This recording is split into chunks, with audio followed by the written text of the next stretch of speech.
Hello guys, this is Alex. I'm a Canon user, and as a Canon user, one of the biggest temptation for me was to go for a better sensor. Because Sony and Nikon both have a better sensor, and this is mostly of the dynamic range.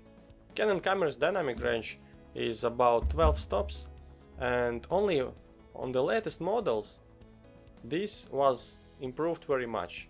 Now the Canon sensors also show some 13.5 stops dynamic range that is very close to the best Sony and Nikon dynamic range of 14 stops.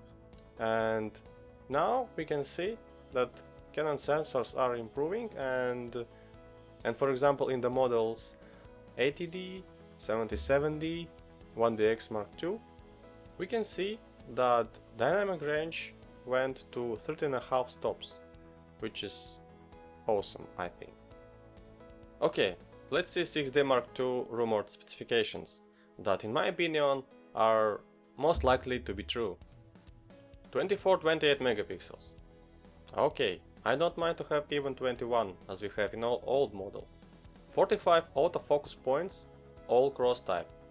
This is where 6D Mark II would have a very big improvement, because old model have only one cross type point that is in the center and not so quick autofocus compared to, for example, 5D Mark III.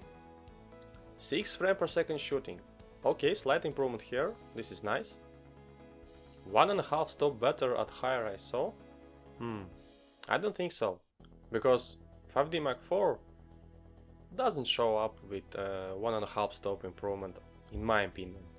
So it would be somewhere below 1 stop. But anyway, it's nice. Wi-Fi, NFC, Bluetooth, GPS, most probably all these connectivities we will see in the 5D Mark II. Dual pixel autofocus. It's a very cool feature, especially for video, where we can use autofocus in video, tracking points, faces. Great. Movie electronic image stabilization. Also a very nice feature for video shooters.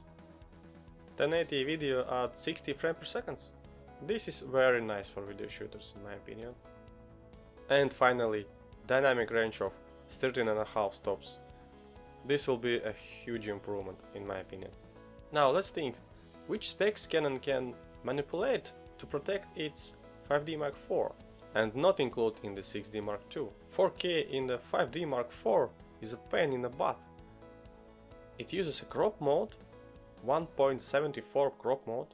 It has huge files, so yes, it's there, but not really usable for regular user.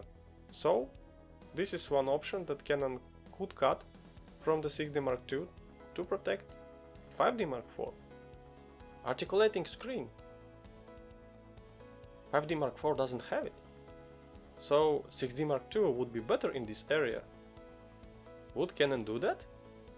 Why not? 6D Mark I has Wi-Fi and 5D Mark III hasn't. So historically we see that it is possible, but will it be the case? Let's see. Dual SD card slot. This is pretty much professional option, and I believe Canon could dismiss it in the 6D Mark II. So these 3 specs could be manipulated by Canon to protect 5D Mark IV.